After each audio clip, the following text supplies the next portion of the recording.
All right, some athletics news now. Nagahead Primary defended their in sports the National Primary Schools track and field title in dramatic style for a 9th hold overall on Saturday. The St. Catherine Bay School headed into the championships final race of the boys 4x200 meters relay trail in Spanish Town Primary by 2 points and needing to finish in the top 5 to retain their title. With the Spanish Town team absent from the lineup, the Floyd Coke coach team duly obliged by finishing third behind winners Russell Primary to garner 8 points, which lifted them to 163 points, 6 ahead of Spanish Town and 7 from Russell Primary, who ended with 156 points. Greater Portmore with 111 points and License 91 rounded out the top 5 schools.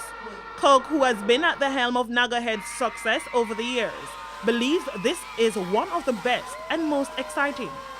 I loved it, really, I loved it. I mean, the previous clashes were not as close, but this was fun.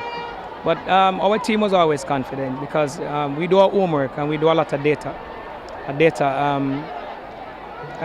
compilation, and we knew that we will pull it off. Not to be outdone, Spanish Town secured individual titles, with Tajay Marquise White and Shayini Bennett taking the Champion Boy and Champion Girl awards, after capturing the sprint double as well as members of the medley teams. Trishana McGowan, TVJ Sports.